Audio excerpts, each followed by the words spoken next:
Kalaba's shocking statement. Zambians are eager to reject HH in 2026. Tonight, Zambia's political temperature just spiked again. And this time, it's Kalaba setting the stage.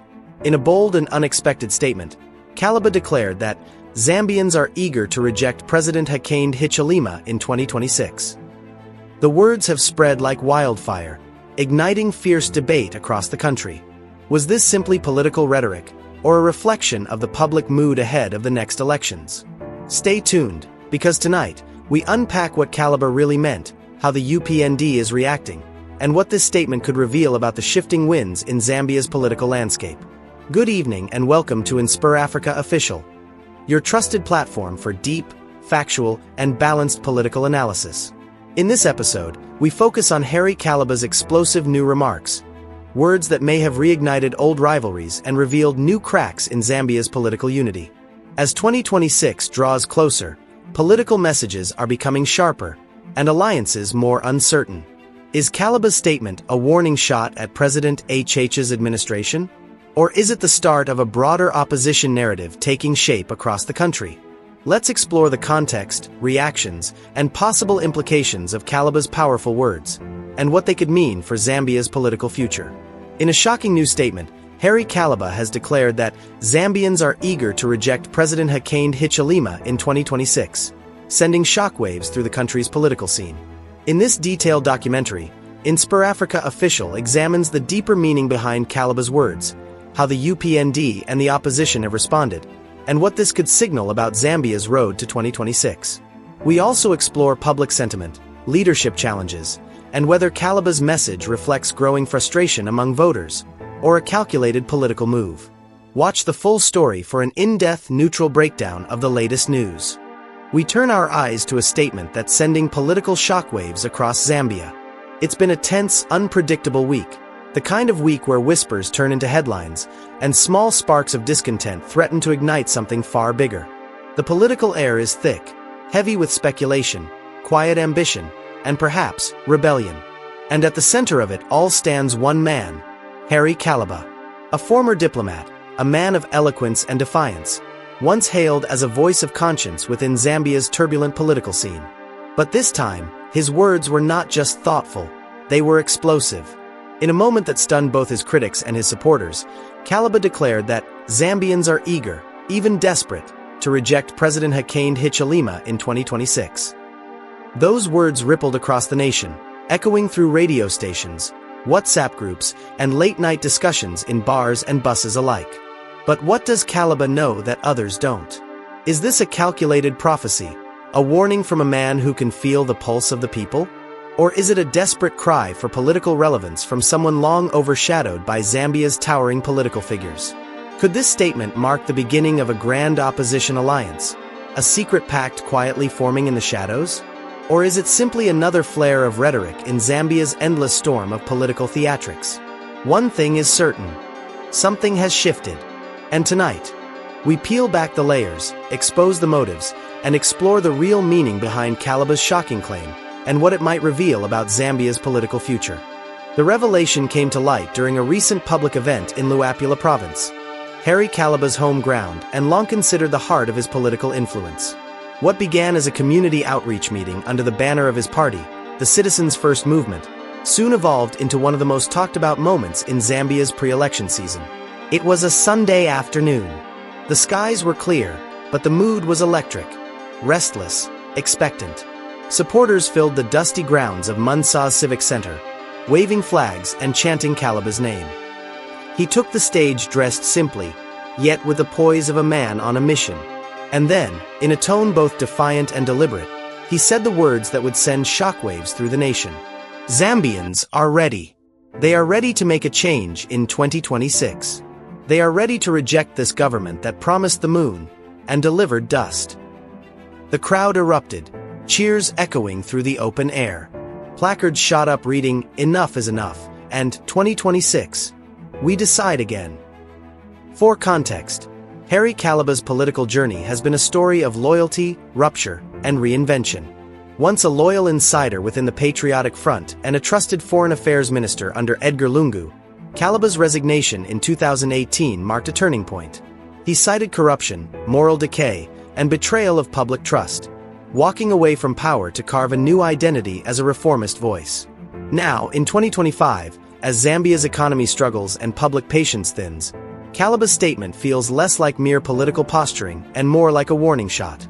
It reignited a burning national question. Has the UPND government truly delivered the new dawn it promised, or is the political ground shifting dangerously beneath President Hichilema's feet? Here's what Kalaba said, word for word, in his fiery address, a moment that was captured by multiple local outlets and has since flooded social media timelines across Zambia. Kalaba. The people are talking. Even those who once shouted, "Bali will fix it," are now whispering, "Bali has forgotten us." The farmer, the teacher, the market woman, they are all feeling the pain. This is not the change they voted for. Kalaba paused, raised his hand, and continued, his voice carrying both anger and resolve. Kalaba. We were told things would get better, but look around. Prices are up, jobs are down, and hope has left the room. In 2026, the people will not be fooled again. The words hit like a drumbeat, sharp, rhythmic, and deeply emotional. Cameras panned across the crowd, capturing faces, some smiling, others nodding with grim agreement. Then came the most defining moment of the day. A journalist, holding a microphone above the crowd, called out, "Reporter, Mr. Kalaba, are you suggesting that President Hichilema will lose in 2026? Kalaba paused, smiled faintly, and leaned closer to the microphone. Kalaba, I'm not suggesting. I'm telling you what the people are already saying. Anchor. But behind that confident tone lies a deeper question of credibility. Can Kalaba, a man whose own presidential runs have stumbled, truly speak for the people? Or is this the echo of frustration from a sideline politician, now seeking redemption in the chaos of Zambia's political uncertainty?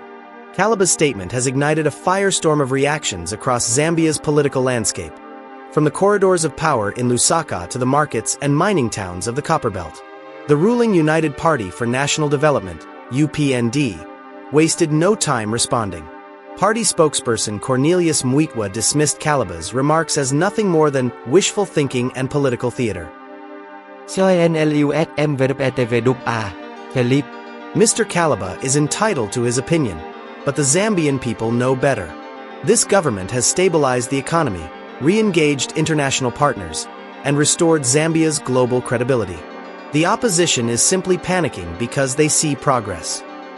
Yet, away from the microphones and official statements, public sentiment tells a more complex story. In Kitwe and Ndola, traders complained that the cost of living has outpaced wages. "We love HH, but things are tough," one woman said. In Mangu, a young teacher lamented the lack of jobs, saying Kalaba was just speaking what everyone is thinking.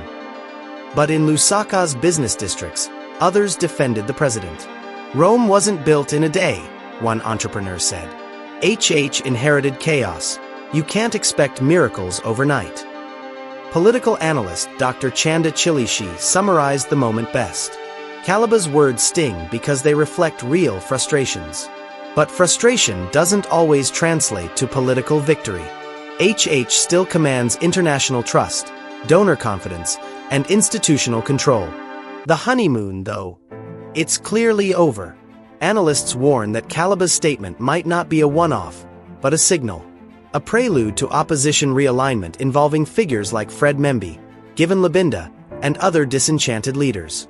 If such a coalition materializes, President Hichilema could face the most united opposition front Zambia has seen in decades, and perhaps the most unpredictable election in its democratic history. So tonight, Kalaba's words hang heavy in the air, not just as a political statement, but as a mirror reflecting the pulse of a nation at a crossroads. Are they truly the voice of the people, the collective frustration of citizens who feel left behind by promises unmet? Or are they simply the echoes of ambition, amplified by a politician seeking relevance in a crowded field ahead of 2026? One thing is undeniable. Kalaba has reopened a conversation that many thought had gone silent. Across Zambia, from the markets of Chingola to the boardrooms of Lusaka, people are once again asking difficult questions.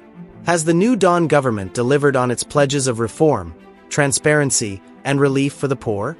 Or has the dream of Bali will fix it faded into a new kind of fatigue, one built on rising costs, political polarization, and unfulfilled hope? For President Hakainde Hichilema, the challenge is clear.